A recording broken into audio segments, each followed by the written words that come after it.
Cork's Red FM.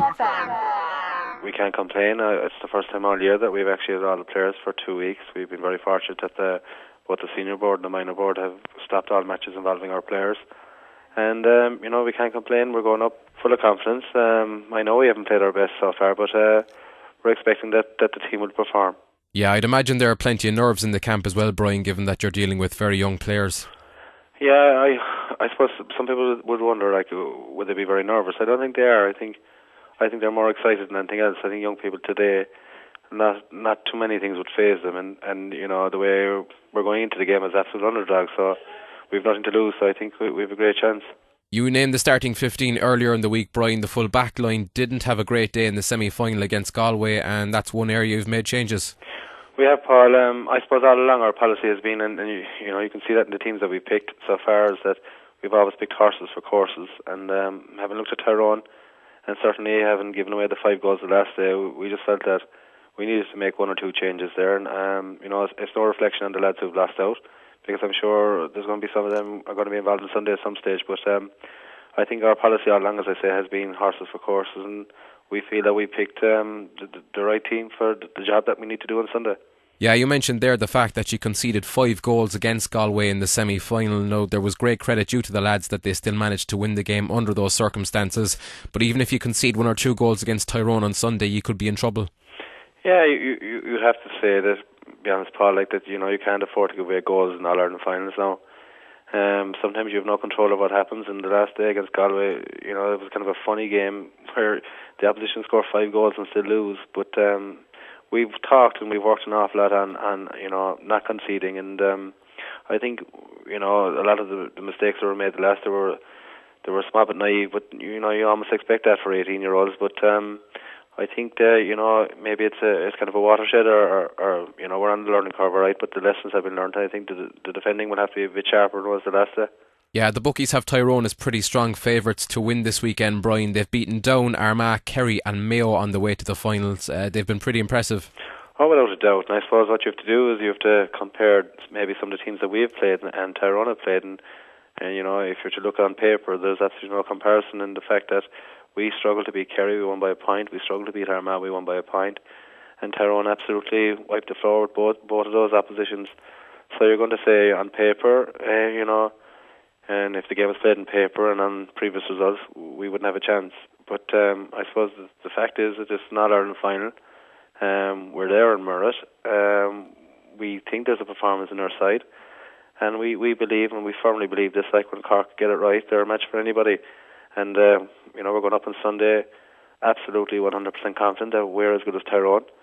And I think, maybe Tyrone will look at us and say, it's Cork they're playing. And, when Cork get to finals, they're a hard team to beat.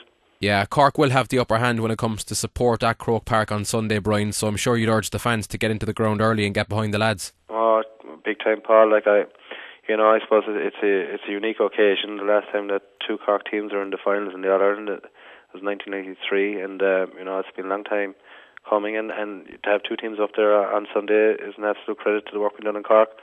And I would urge everybody to get in behind us. I suppose Tyrone would be looking at it from the opposite point of view, that if we're not going well, the crowd will be quiet and maybe they might get on our backs a small bit. But I'd urge people to be patient with these young fellas. They've shown in all their games so far that they played to the final whistle, and I can guarantee the people of Cork that this team wants nothing more than just do their best for Cork and come out on top on Sunday. Yeah, you made reference there as well, Brian, to the last time the minors and seniors were in the final on the same day. That was in 93. There was a certain Brian Cuthbert captaining the minors that day. You beat Meath. It's obviously a fond memory for you, Brian. Do you remember much about the game itself? I suppose I do. It was the highlight of my playing career, to be honest. I didn't do much else after that. But I remember it. I can remember very vividly. It's a huge occasion for everybody, most especially for the players and their families and their clubs. But I think, it's a long time ago since I was playing in the days, even bigger than it was then, in terms of the whole build-up to it. But the one big thing is that, by coming into the second half, the ground would be full. There'd be 80,000 people there.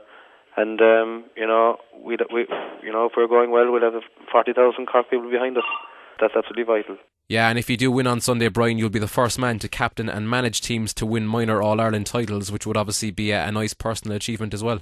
In terms of a personal achievement, yes, Paul, it'd be nice, but being honest about it, I'm not being blasé and not being smart, but being honest about it, that really has very little to do with it. The way we've operated all year, it's been a group ethos, a massive work ethic, and everybody pulling together, and like the days of egos and all this kind of stuff are well gone with our group, and the whole thing is about the group itself. And obviously people get personal satisfaction, but the satisfaction I'm going to take out of this is, number one, we're there, and number two, when we're there and we do perform and we do win, then it's a satisfaction seeing these young fellas getting their just rewards.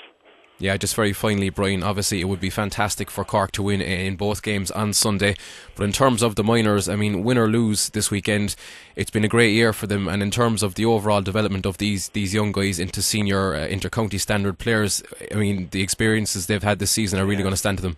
I think so, Paul. I think one of the big things that the selectors decided on, we met for the first time last July, would you believe, so we're over 12 months on the go now, but one of the first things that we decided as a group of 5 men was that, this thing, okay, you do your best to win All-Ireland, but it's about development of players. For John Carey's under 21 side, and I presume his plan is to develop players for Connacht Coonan's senior team. But, player development was foremost in our thoughts, and I can tell you, looking at the team that we have at the moment, there's certainly 5 or 6 of them, who you could earmark already, have the ability and capabilities of playing with Cork at a higher level.